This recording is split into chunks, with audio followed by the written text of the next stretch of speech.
미국 CNN 퇴사한 70대 기자가 말합니다. 이 나라는 앞으로 100년이 지나도 일어나기 힘들 거예요. 하지만 현재 이 나라는 세계 10위 경제대국이 됐습니다. 싱가포르이 벤치마킹하려고 했던 나라, 그리고 지금 많은 해외 젊은이들이 이 나라의 언어를 배우고 노래, 문화를 즐깁니다. 과연 어떤 일이 있었던 것일까요? CNN 기자가 직접 취재한 한국의 역사. 전 세계가 깜짝 놀란 그 감동 끝까지 확인해 주세요. 구독과 좋아요는 채널 운영에 큰 힘이 됩니다. 댓글에 대한민국 화이팅을 남겨주세요. 안녕하세요. 저는 CNN 기사로 한국을 방문했었고 현재 퇴사한 지 10년이 넘었네요. 하지만 지금도 제 머릿속에 남아있는 한 장면이 있습니다. 1970년대 한국 전쟁의 잿더미 위를 걷던 그날. 그때 나는 이렇게 썼죠. 이 나라는 앞으로 100년이 지나도 다시 일어서기 어려울 것이다. 솔직히 그 말이 틀렸다는 걸 인정하기까지 반세기가 걸렸습니다. 그 나라 대한민국, 지금은 세계 12위 경제대국으로 성장했고 싱가포르가 박정희 대통령을 말하며 한국의 산업화 전략을 벤치마킹 모델로 삼았다는 사실을 아시나요? 전 세계 젊은이들이 한국어를 배우고 K-팝에 열광하며 한국의 문화와 기술을 이야기합니다. 하지만 그 시작은 믿기 힘들 만큼 참혹했습니다. 지금 많은 분들은 상상하지도 못할 거예요. 1950년대 초 한반도는 완전히 무너져 있었습니다. 도시는 잿더미였고 다리와 철도는 끊겼으며 국민 대부분은 하루 한 끼를 버티기조차 어려웠습니다. 당시 국제사회는 한국을 외부 원조 없이는 생존이 불가능한 나라로 분류했습니다. 그 시절 가나의 국민 소득은 한국의 3배, 필리핀은 5배나 높았습니다. 그런데 70년이 지난 지금 한국의 1인당 국민 소득은 가나의 20배, 필리핀의 8배에 달합니다. 경제학자들은 처음에 그 수치를 보고 통계 오류 아니냐며 되물었다고 합니다. 1950년대 세계 언론은 한국을 절망의 상징이라고 불렀습니다. 그러나 21세기의 언론들은 같은 나라를 희망의 모델이라 부릅니다. 한 세대 만에 세상은 한국을 불가능의 나라에서 기적의 나라로 다시 기록했습니다. 하지만 이건 단순한 기적이 아니었습니다. 그들의 성공엔 분명한 이유가 있었죠. 이제 그 믿기 힘든 여정의 시작으로 돌아가 봅시다. 1953년 7월 27일 휴전협정이 체결됐습니다. 3년간의 전쟁이 끝났지만 한반도의 평화는 오지 않았습니다. 남은 건 파괴뿐이었죠. 저는 그해 가을 서울에 도착했습니다. 공항이라고 부르기 민망한 비행장에 내렸을 때 눈앞에 펼쳐진 광경은 충격 그 자체였습니다. 건물이라고 할 만한 게 거의 없었어요. 사람들은 양철 조각과 천막으로 만든 집에서 살고 있었습니다. 아이들은 맨발로 흙길을 뛰어다녔고 겨울이 다가오는데도 제대로 된 옷을 입은 사람을 찾기 어려웠죠. 당시 한국의 1인당 국민소득은 67달러, 에티오피아나 소말리아 같은 아프리카 최빈국보다도 낮은 수준이었습니다. 공장은 대부분 폭격으로 사라졌습니다. 전기는 하루에 몇 시간씩 끊겼어요. 도로는 포탄 자국으로 구멍투성이었습니다. 1954년 저는 본사에 이렇게 보고했습니다. 이 나라는 산업 기반이 완전히 무너졌습니다. 농토의 절반 이상이 황폐화됐고 먹을 것이 절대적으로 부족합니다. 더 큰 문제는 피난민입니다. 북쪽에서 내려온 수백만 명의 사람들이 좁은 땅에 몰려 있습니다. 이들을 어떻게 먹여 살릴지 해답이 보이지 않습니다. 1955년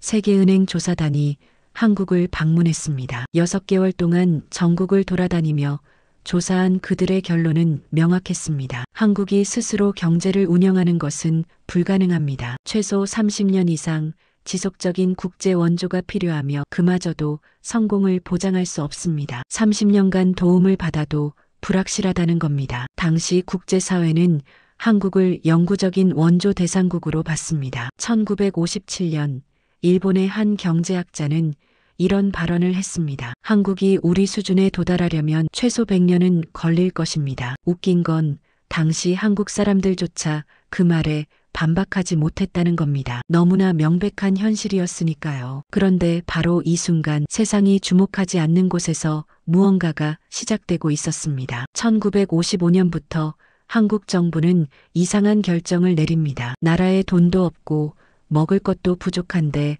학교를 짓기 시작한 겁니다. 초등학교, 중학교가 전국에 세워졌어요. 5년 사이에 무려 3,000개가 넘는 학교가 생겼습니다. 저는 이해할 수 없었습니다. 배고픈 사람들에게 필요한 건 빵이지 책이 아니지 않습니까? 1958년 저는 서울 외곽의 한 초등학교를 방문했습니다. 교실은 좁았고 책상은 낡았으며 난방도 제대로 안 됐습니다. 하지만 아이들의 눈빛은 달랐습니다. 그들은 집중했고 질문했으며 배우고 싶어 했습니다. 한 교장 선생님이 제게 이렇게 말했습니다. 우리에게 자원은 없지만 사람은 있습니다. 이 아이들이 자라면 이 나라를 바꿀 겁니다. 당시 저는 그 말을 이해하지 못했습니다. 하지만 10년 후 그 말의 의미를 깨닫게 됩니다. 1959년 말 한국의 문맹률은 22%로 떨어졌습니다. 불과 5년 전만 해도 78%였던 게 말이죠. 글을 읽을 줄 아는 사람이 4배 가까이 늘어난 겁니다. 하지만 세계는 여전히 한국을 의심했습니다. 1959년 제가 쓴 기사의 제목은 이랬습니다. 한국 10년째 원조 의존 자립 경제는 여전히 요원. 저는 틀렸습니다. 하지만 그걸 깨닫기까지 10년이 더 필요했죠. 1960년대가 열렸습니다. 한국은 여전히 가난했지만 무언가 달라지기 시작했습니다. 당시 한국이 해외에 내다 파는 물건이라고는 고작 텅스텐 원석, 명태, 김 같은 것들 뿐이었습니다. 1961년 한 해 수출액이 4천만 달러에 불과했으니 세계 무역에서 한국의 존재감은 거의 없었다고 봐야 합니다. 그런데 그해 정부가 놀라운 목표를 내놨습니다. 10년 안에 수출을 10억 달러까지 끌어올리겠다는 것이었습니다. 25배를 늘리겠다는 얘기였죠. 저를 포함한 외신 기자들은 고개를 저었습니다. 실현 가능성이 전혀 보이지 않았기 때문입니다. 1962년 울산의 한 어촌 마을에 공업단지가 들어서기 시작했습니다. 저는 그곳을 취재하러 갔었습니다. 바닷바람이 거센 황량한 땅에 불과했던 곳에 굴착기가 땅을 파고 인부들이 쉴 새 없이 움직이고 있었습니다. 1964년 독일행 비행기에 오른 젊은이들이 있었습니다. 광부와 간호사들이었습니다. 탄광 깊숙한 곳에서 석탄을 캐고 낯선 땅의 병원에서 환자를 돌보며 그들이 번 돈은 고스란히 본국으로 송금됐습니다. 그 돈이 공장을 짓는 데 쓰였고 도로를 만드는 데 보탰습니다. 1965년 일본과의 국교 정상화가 이뤄졌습니다. 당시 거리에서는 반대 시위가 일어났습니다. 식민 지배의 상처가 채 아물지 않은 상태에서 다시 손을 잡는다는 것에 많은 사람들이 분노했습니다. 하지만 정부는 밀어붙였고 일본에서 기술을 배워오기 시작했습니다. 같은 해 베트남으로 떠나는 군인들도 있었습니다. 전쟁이 끝난 지 고작 12년밖에 안 됐는데 또다시 전쟁터로 가야 했던 겁니다. 논란이 컸지만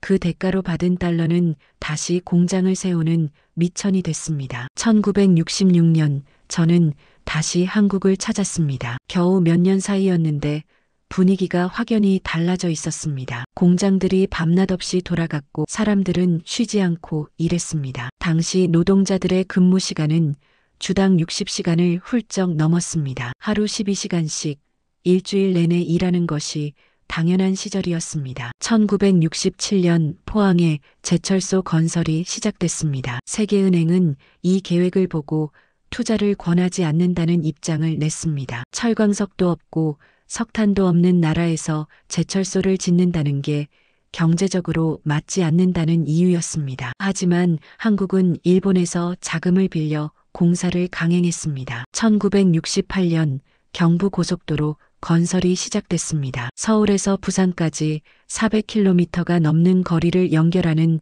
대공사였습니다. 당시 한국의 자동차 등록 대수는 3만 대도 채 안 됐습니다. 서울 인구가 300만 명이 넘었는데 자동차는 그 정도밖에 없었던 겁니다. 외신들은 또다시 고개를 가로저었습니다. 차도 없는데 무슨 고속도로냐는 반응이었습니다. 하지만 한국의 생각은 달랐습니다. 차가 없으니까 도로를 안 만드는 게 아니라 도로가 있어야 차가 늘어난다는 논리였습니다. 미친 소리처럼 들렸지만 결과는 그들이 옳았습니다. 1969년 믿기 힘든 일이 벌어졌습니다. 한국의 수출액이 10억 달러를 넘어선 겁니다. 1961년에 세운 목표를 정확히 8년 만에 달성한 것이었습니다. 저는 그 소식을 듣고 깜짝 놀랐습니다. 불가능하다고 봤던 목표가 현실이 된 순간이었습니다. 1970년대에 접어들면서 한국은 단순히 빠르게 성장하는 것을 넘어 무언가 다른 것을 보여주기 시작했습니다. 1972년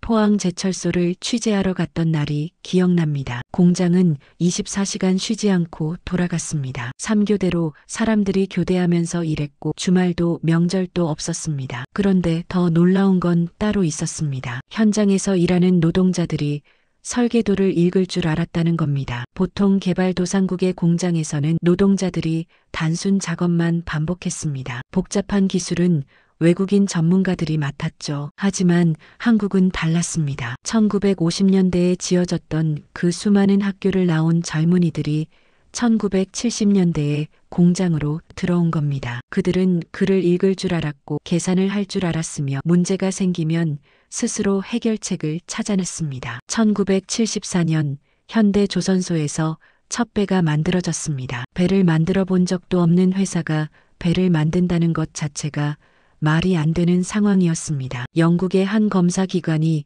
조선소를 둘러보고는 경악했다고 합니다. 조선소를 짓는 동시에 배를 만들고 있었고 제대로 된 설계도도 없었기 때문입니다. 하지만 배는 완성됐습니다. 그것도 약속한 시간에 맞춰서 말입니다. 어떻게 가능했을까요? 현장 노동자들이 밤을 새워가며 문제를 풀어냈기 때문입니다. 용접이 제대로 안 되면 방법을 바꿨고 철판이 맞지 않으면 다시 잘라서 맞췄습니다. 매뉴얼에 없는 일이 생기면 스스로 매뉴얼을 만들어냈습니다. 1976년 한국산 전자제품이 미국 시장에 등장하기 시작했습니다. 처음에는 아무도 관심을 두지 않았습니다. 싸구려 아시아 제품이라고 여겼기 때문입니다. 그런데 몇 년이 지나자 이상한 일이 벌어졌습니다. 한국산 제품의 고장률이 일본산보다 낮았던 겁니다. 1978년 미국의 한 소비자 잡지가 텔레비전 신뢰도 조사를 실시했습니다. 결과는 충격적이었습니다. 한국산 텔레비전이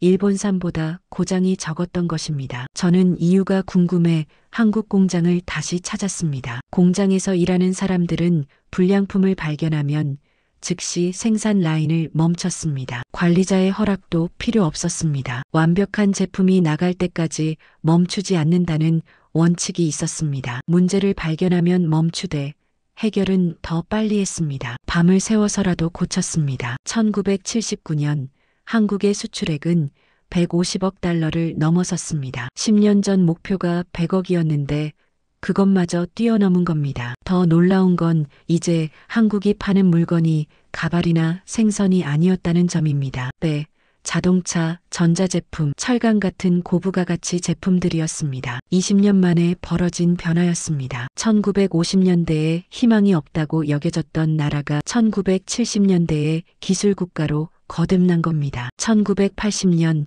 한국은 최악의 한 해를 맞이했습니다. 경제가 마이너스 성장을 기록했고 석유 가격이 3배나 뛰면서 물가는 치솟았습니다. 실업자가 거리에 넘쳐났고 정치적으로도 혼란스러운 시기였습니다. 저는 그때 이렇게 생각했습니다. 한국의 고속 성장은 이제 끝났구나. 20년간 달려온 성장 엔진이 드디어 멈추는 것처럼 보였습니다. 그런데 1981년 예상을 뒤엎는 일이 벌어졌습니다. 한국 경제가 다시 7% 성장을 기록한 겁니다. 어떻게 이게 가능했을까요? 비밀은 1970년대에 쌓아온 건설 기술에 있었습니다. 중동의 산유국들이 석유로 번 돈으로 도시를 건설하기 시작했고 한국 건설사들이 그 일을 따낸 겁니다. 1982년 사우디아라비아를 방문했을 때 사막 한가운데서 한국인들이 도시를 만들고 있었습니다. 섭씨 50도가 넘는 폭염 속에서도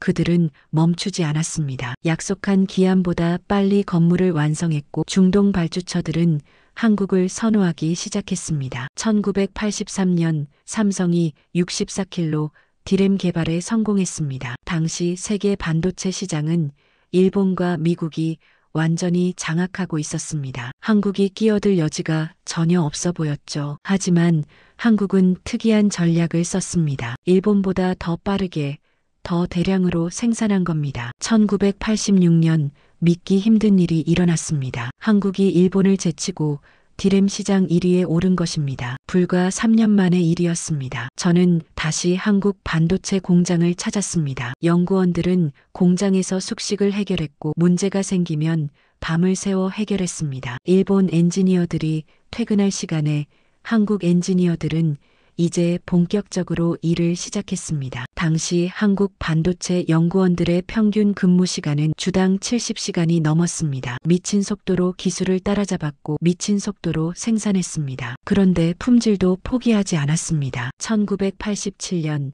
한국산 반도체의 불량률이 일본산보다 낮다는 조사 결과가 나왔습니다. 1988년 서울에서 올림픽이 열렸습니다. 전 세계가 한국을 보게 된 순간이었습니다. 저도 올림픽 취재를 위해 30년 만에 서울을 다시 찾았습니다. 1950년대에 봤던 그 폐허의 도시는 온데간데 없었습니다. 지하철이 있었고 고층 빌딩이 줄지어 있었으며 도로는 깨끗하게 정비돼 있었습니다. 올림픽 개막식을 보면서 저는 소름이 돋았습니다. 전자체점 시스템, 대형 스크린, 완벽한 중계 시스템까지 올림픽 자체가 한국의 기술력을 보여주는 무대였습니다. 더 놀라운 건 대회 기간 내내 단 한 건의 대형 사고도 없었다는 점입니다. 1989년 한국의 1인당 국민소득이 5,000달러를 넘어섰습니다. 1953년에 67달러였던 게 36년 만에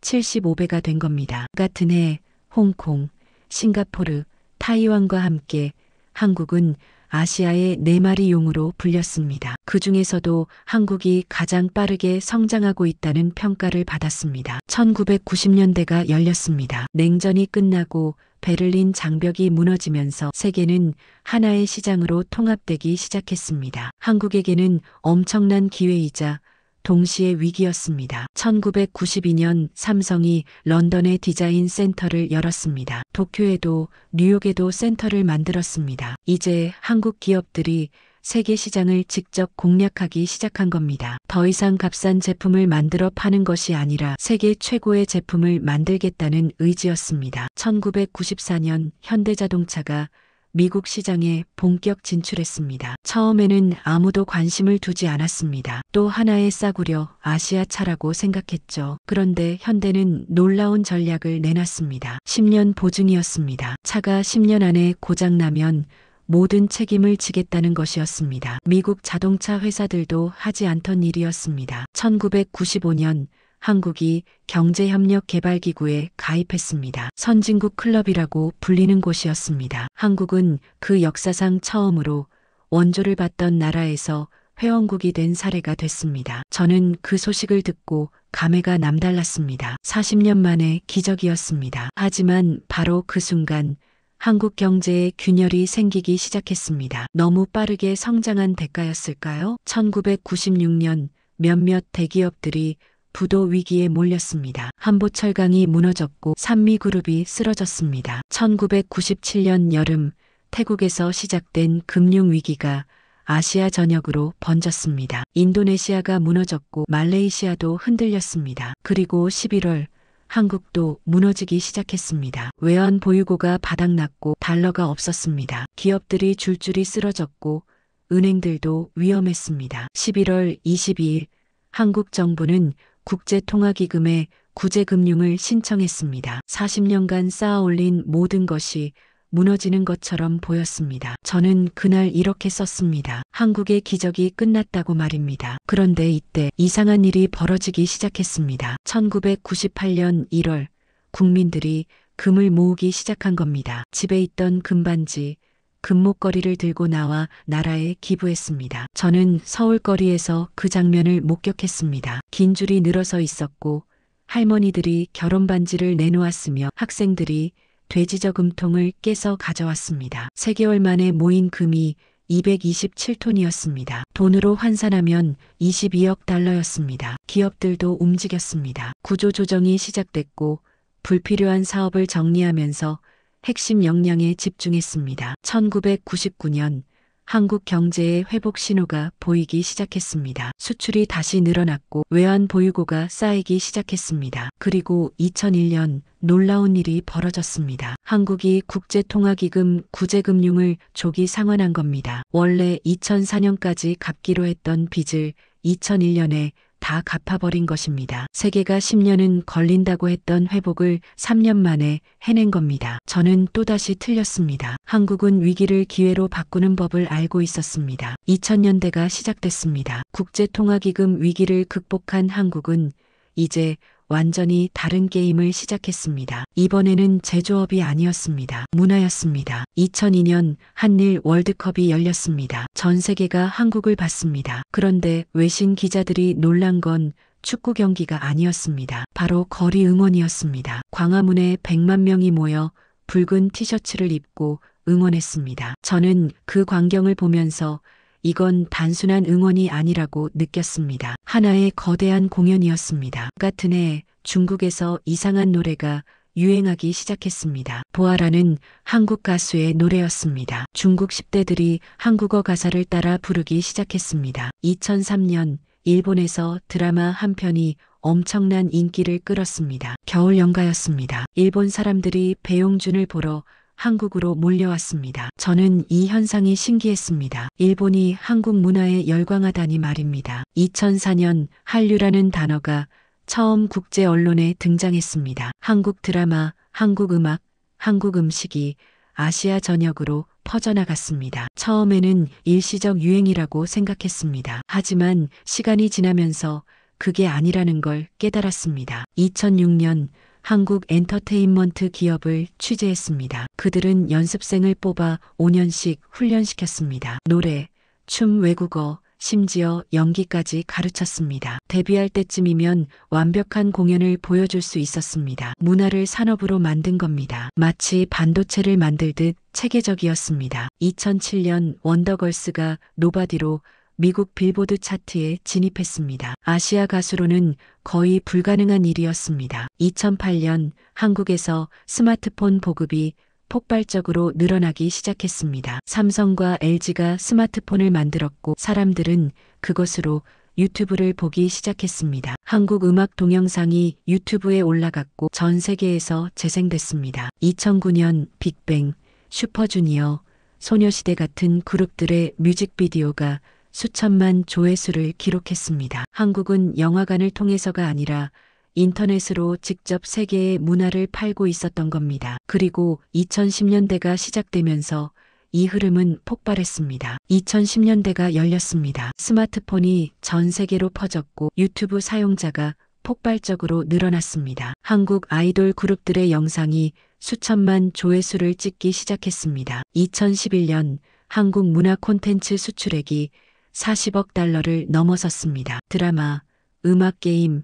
영화를 합친 금액이었습니다. 하지만 진짜 놀라운 일은 2012년에 벌어졌습니다. 2012년 7월 싸이의 강남스타일이 발표됐습니다. 이 노래는 전 세계를 뒤집어 놓았습니다. 유튜브 조회수가 10억을 돌파했습니다. 인류 역사상 처음 있는 일이었습니다. 미국 대통령이 말춤을 췄고 UN 사무총장이 따라쳤습니다. 저는 그 광경을 보면서 전율했습니다. 한국어로 부른 노래가 전 세계를 춤추게 만든 겁니다. 2013년 방탄소년단이 데뷔했습니다. 처음에는 아무도 주목하지 않았습니다. 작은 기획사 출신이었기 때문입니다. 하지만 그들은 유튜브와 소셜미디어를 통해 전 세계 팬들과 직접 소통했습니다. 팬들은 스스로 영어 자막을 만들어 퍼뜨렸고 한국어 가사를 번역해 공유했습니다. 2018년 방탄소년단은 빌보드 1위에 올랐습니다. 비틀스 이후 가장 성공적인 팝그룹이라는 평가를 받았습니다. 그런데 그들은 한국어로 노래했습니다. 영어로 바꾸지 않았습니다. 한국어 그대로 세계를 사로잡은 겁니다. 저는 그들의 공연을 뉴욕에서 봤습니다. 수만 명의 관중이 한국어 가사를 따라 불렀습니다. 미국인, 유럽인, 남미인들이 한국어로 노래를 따라 부르는 겁니다. 그 순간 저는 깨달았습니다. 한국이 더 이상 배우는 나라가 아니라 가르치는 나라가 됐다는 것을 말입니다. 2019년 봉준호 감독의 기생충이 칸 영화제 황금종려상을 받았습니다. 그리고 2020년 아카데미 작품상을 받았습니다. 비영어권 영화로는 최초였습니다. 시상식 무대에서 봉준호 감독이 말했습니다. 한 편의 자막만 넘으면 더 많은 훌륭한 영화를 만날 수 있다고 말입니다. 저는 그 말에 감동받았습니다. 한국은 자신들의 언어와 문화를 바꾸지 않았습니다. 그대로 세계에 보여줬고 세계가 그것을 받아들인 겁니다. 2021년 넷플릭스에서 오징어 게임이 공개됐습니다. 111개국에서 1위를 했습니다. 한국 배우들이 한국어로 연기한 드라마가 전 세계를 사로잡은 겁니다. 외국인들이 한국 전통 놀이인 무궁화꽃이 피었습니다를 따라하기 시작했습니다. 딱지치기와 줄다리기가 전 세계에서 유행했습니다. 저는 이 모든 것을 지켜보면서 놀라움을 넘어 경외감을 느꼈습니다. 70년 전 먹을 것도 없던 나라가 이제 전 세계 사람들에게 문화를 선물하고 있었던 겁니다. 한국 드라마를 보기 위해 한국어를 배우는 외국인들이 생겼습니다. K-팝을 듣기 위해 한국어 공부를 시작하는 젊은이들이 늘어났습니다. 한국 음식을 먹기 위해 한국 식당을 찾는 사람들이 전 세계에 넘쳐났습니다. 2022년 저는 파리의 한 서점에 들렀습니다. 한국어 학습서가 베스트셀러 코너에 놓여 있었습니다. 런던에서는 한국 화장품 매장에 젊은이들이 줄을 서 있었습니다. 뉴욕에서는 한국 치킨집 앞에 긴 줄이 늘어서 있었습니다. 1953년 제가 처음 한국을 방문했을 때 본 광경이 떠올랐습니다. 폐허 위에서 맨발로 뛰어다니던 아이들, 판잣집에서 살던 사람들, 하루 한 끼를 걱정하던 그 시절 말입니다. 그 아이들이 자라서 공장을 돌렸고 그 아이들의 자녀들이 반도체를 만들었으며 그 손주들이 이제 세계 무대에서 노래하고 춤추며 영화를 만들고 있었던 겁니다. 한국은 단순히 경제적으로 성장한 것이 아니었습니다. 70년 만에 세계의 롤모델이 된 겁니다. 가난을 이겨낸 나라, 위기를 기회로 바꾼 나라, 그리고 이제 전 세계에 꿈과 희망을 주는 나라가 됐습니다. 저는 이제 확신합니다. 한국의 이야기는 기적이 아니라 의지였다고 말입니다. 포기하지 않는 정신, 함께 나아가는 힘, 그리고 더 나은 미래를 향한 끝없는 도전이 만들어낸 결과였습니다. 세계는 이제 한국을 보며 배웁니다. 불가능을 가능으로 바꾸는 법을, 절망을 희망으로 바꾸는 법을 말입니다. 처음 질문으로 돌아가 봅시다. 어떻게 가능했을까요? 70년 전 폐허에서 출발한 나라가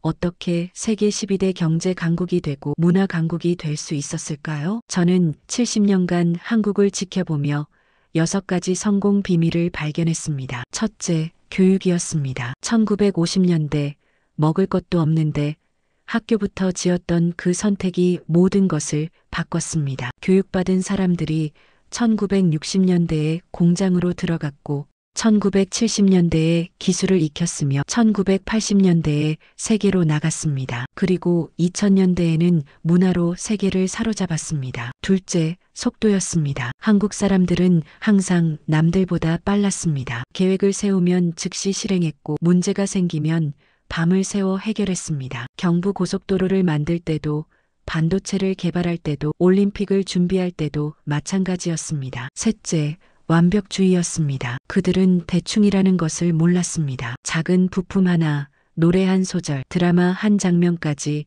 완벽하게 만들려고 했습니다. 1980년대 한국산 전자제품이 일본산보다 고장이 적었던 이유도, K-팝 아이돌의 공연이 완벽했던 이유도 바로 이것이었습니다. 넷째, 위기를 기회로 바꾸는 능력이었습니다. 1950년대 전쟁, 1970년대 오일 쇼크, 1990년대 금융위기, 3번 모두 끝이라는 말이 나왔습니다. 하지만 한국은 3번 모두 더 강해져서 일어났습니다. 위기를 두려워하지 않고 오히려 변화의 기회로 삼았던 겁니다. 다섯째, 국민적 협력이었습니다. 1998년 금모으기 운동 때 할머니가 결혼 반지를 내놓고 학생들이 저금통을 깨던 그 장면을 저는 평생 잊지 못할 겁니다. 그들은 국가의 위기를 자신의 위기로 받아들였습니다. 함께 나아가면 된다는 믿음이 있었습니다. 여섯째, 절대 만족하지 않는 도전 정신이었습니다. 반도체 1위를 해도 다음 세대 반도체를 준비했고 K-팝이 성공해도 다음 그룹을 키웠으며 영화가 상을 받아도 다음 작품을 만들었습니다. 1위를 지키는 것이 1위가 되는 것보다 어렵다는 걸 알고 있었기 때문입니다. 이 6가지가 한국을 만들었습니다. 2024년 현재 한국의 1인당 국민소득은 3만 5천 달러가 넘습니다. 1953년 67달러였던 나라입니다. 세계 12대 경제 강국이고 문화 강국이며 기술 선진국입니다. 하지만 한국은 여기서 멈추지 않았습니다. 인공지능 반도체에 투자하고 전기차 배터리를 만들며 차세대 엔터테인먼트 콘텐츠를 준비하고 있습니다. 저는 이제 90세가 넘었습니다. 1953년 서울 거리를 걸으며 100년이 지나도 일어서지 못할 거라고 썼던 그 젊은 기자의 모습이 부끄럽습니다. 한국은 100년이 아니라 50년 만에 일어섰습니다. 그리고 세계에 증명했습니다. 불가능은 없다는 것을 말입니다. 여러분께 말씀드리고 싶습니다. 한국의 이야기는 단순한 성공 스토리가 아닙니다. 이것은 포기하지 않으면 이룰 수 있다는 증명입니다. 교육, 속도, 완벽함, 위기 극복, 협력, 그리고 끝없는 도전. 이 6가지만 있으면 어떤 나라든, 어떤 개인이든, 어떤 조직이든 성공할 수 있습니다. 한국이 그것을 보여줬습니다. 절망의 밑바닥에서 시작해 세계의 정상에 올랐습니다. 아무것도 없던 나라가 모든 것을 가진 나라가 됐습니다. 이제 저는 확신합니다. 기적은 없다고 말입니다. 있는 건 의지와 실행뿐입니다. 한국이 그것을 증명했습니다. 여러분도 할 수 있습니다. 여러분의 꿈도, 여러분의 도전도 불가능해 보일지 모릅니다. 하지만 한국을 보십시오. 세상이 불가능하다고 말한 것을 가능으로 만든 나라를 말입니다. 포기하지 마십시오. 함께 나아가십시오. 그리고 믿으십시오. 여러분도 기적을 만들 수 있습니다. 아니, 기적이 아닌 의지로 이룰 수 있습니다. 70년 전 폐허 위에 섰던 한국처럼 말입니다. 오늘도 힘찬 하루 되시길 바라며 인사드리겠습니다. 지금까지 감동그리다입니다. 감사합니다.